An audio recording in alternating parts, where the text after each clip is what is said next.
increíble. El mar, cuando estás adentro, hay unas olas enormes. No es tan como se ve de acá, que parece de un solo color y parece que no hay olas.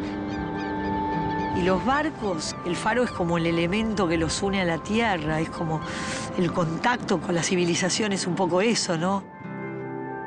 Tenemos un faro en Gesell, está bueno.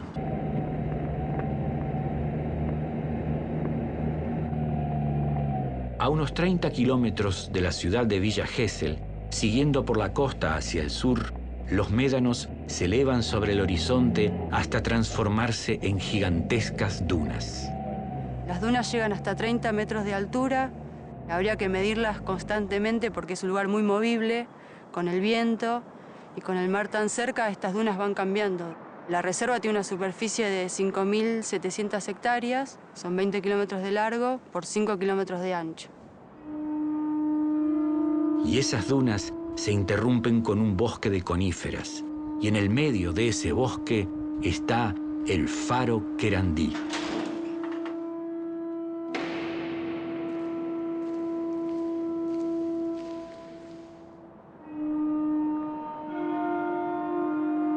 Su torre de mampostería de 54 metros de altura, que puede verse desde la ruta interbalnearia, está pintada con franjas negras y blancas.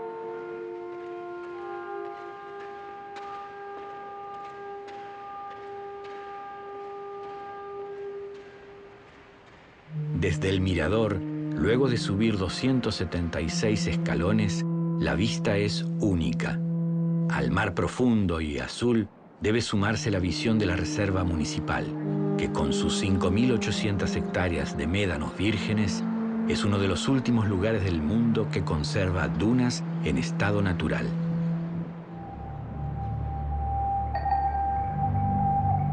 La misma gente que vivía acá empezó a hacer esta forestación para proteger al faro de los vientos, de estas arenas que se mueven también. Entonces fue una protección para cuidar únicamente la estructura del faro Querandí. Hay en la reserva más de 100 especies vegetales autóctonas y exóticas, distribuidas en diversos sectores. En las dunas cercanas crecen matas de Spartina ciliata, especie que fue de gran valor para la fijación de médanos y su posterior forestación. Desde siempre se supo que la vegetación contribuye a la fijación de sedimentos. La fauna más rica que existe en este lugar son las aves. Hay una lista que hemos contabilizado el año pasado, llegamos a 210 especies de aves, que muchas son migratorias. Acá, ser un lugar costero, la ventaja que tenemos es que es una de las rutas migratorias de América, pasa por acá, y muchas de las aves que vienen del norte, de Alaska o de Canadá, hacen una gran migración, que muchas de ellas llegan a Tierra del Fuego, pero que en ese largo viaje tienen que descansar en algún momento, en algún lugar, entonces bajan en estas playas que son muy anchas, en donde encuentran alimento, y están varios días y después pueden seguir su ruta. Uno de los principales peligros que está teniendo la costa de la provincia de Buenos Aires es el avance inmobiliario cada vez más cerca del mar, entonces muchas de estas dunas costeras que antes abarcaban 150 kilómetros ininterrumpidos, hoy día se ven cada vez más acortadas y cortadas su diferente ambiente.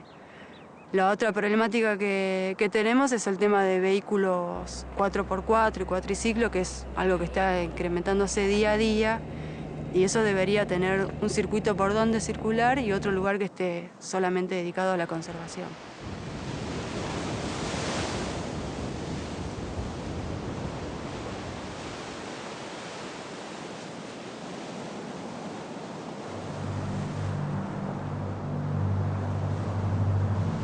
El faro había sido fundado en 1922. Los torreros de aquel entonces tenían múltiples tareas. Además de mantener el faro, debían cuidar la llama de la lámpara, los niveles de los tanques de fuel oil y dar alertas y coordenadas a los barcos que se acercaban demasiado a la costa. También era común auxiliar a animales varados en las orillas. No era raro ver que lobos marinos y pingüinos se acercaran hasta la base, tal vez atraídos por la enorme torre. Para hacer más llevadera la vida cotidiana en el faro, contaban con un huerto que les proporcionaba verduras frescas. Todo el acarreo de combustible y alimentos se hacía en carros tirados por caballos, a la orilla del mar, ya que no existían caminos.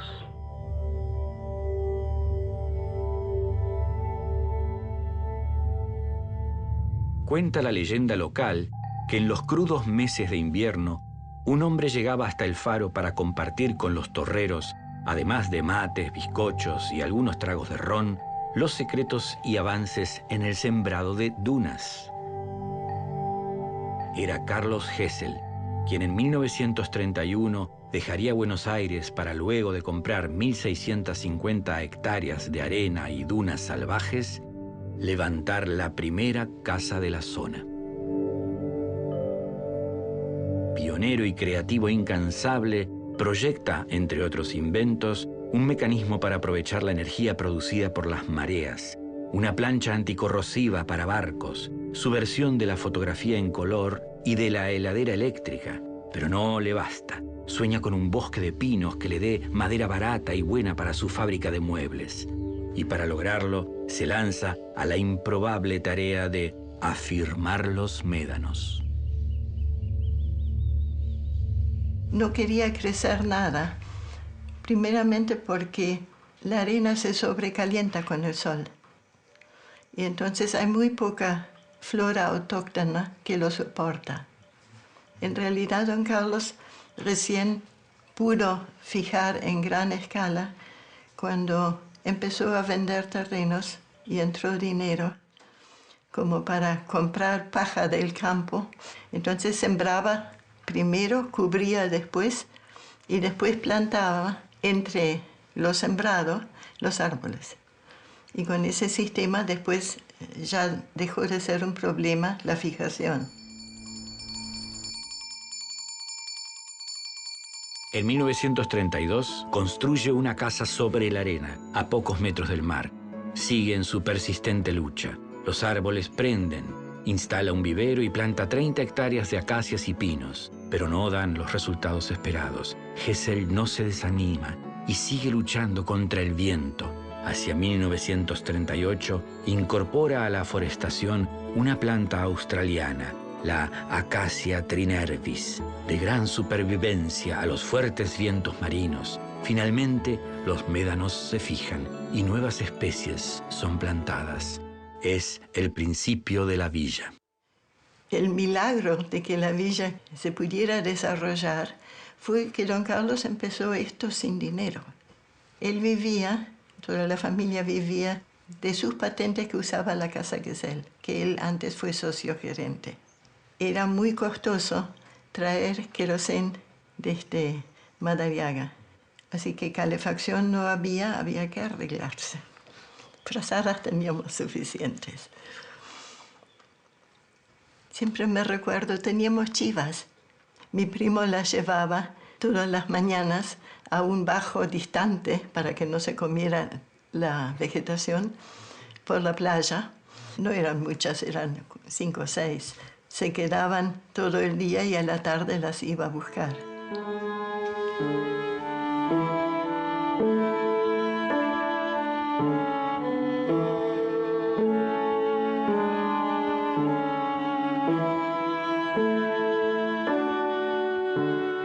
Él era un entusiasta del progreso. Y si bien no le gustaba vivir en la ciudad, le maravillaba que creciera a su alrededor.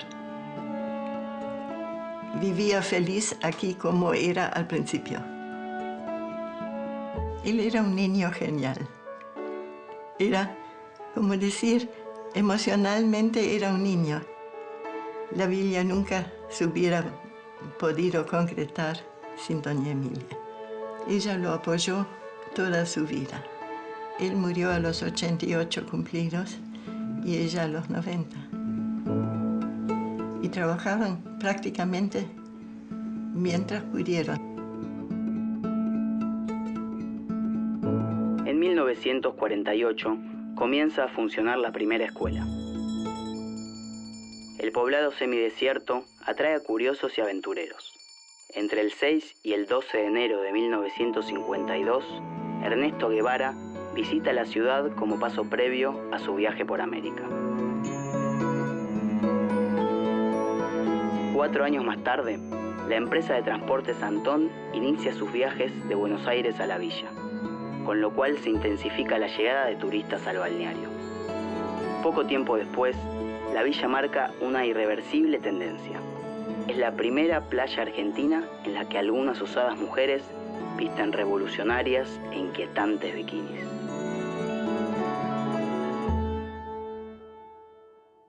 A fines de los años 60, entre algunos jóvenes empezó a circular un rumor. Había un lugar en la costa argentina en el cual podían estar como quisieran.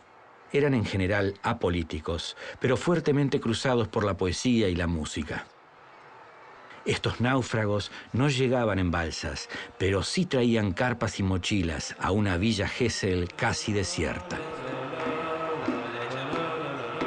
Hay muchos que viven todavía, que están medios ocultos y que siguen haciendo artesanía y que siguen defendiendo un poco esa manera de vivir y lo que tenía que ver con la ecología y lo que tenía que ver con esa vida sana.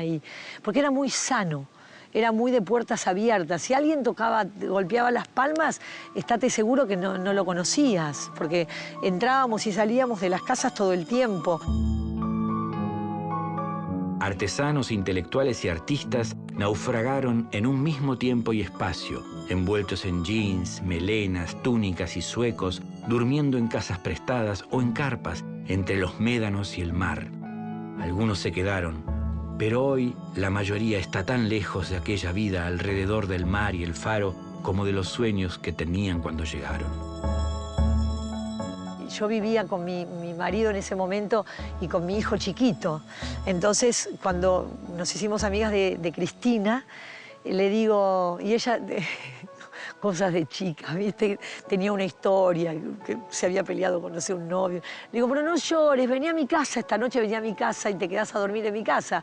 Era una cosa tan natural que pudieras abrirle las puertas a todo el mundo. Y me acuerdo que se fue a dormir a mi casa y como yo tenía solamente una cama matrimonial, durmió conmigo. Y mi marido, yo y ella. Y mi suegra, cuando se levantó a la mañana y nos trajo mates, se encontró con 3. Dijo, qué fácil. En la década del 70 se declara ciudad a la villa, que tiene el mayor índice de crecimiento del país. Se va construyendo de norte a sur, paralela a la playa, con calles de arenas que mientras viva Gesell no serán pavimentadas. Pronto aparecen los primeros edificios de propiedad horizontal, los dúplex y todo tipo de viviendas colectivas que empiezan a cambiar la imagen de la ciudad.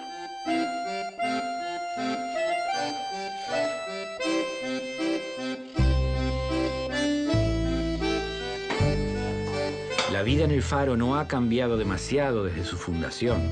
Sigue siendo cuidado por sus torreros.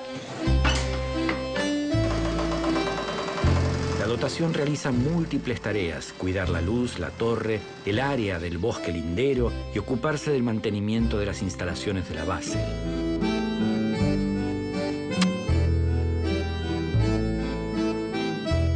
Así, los torreros se hacen tiempo para recibir a las caravanas que llegan en verano a recorrer la reserva, conocer el faro y subir su empinada escalera.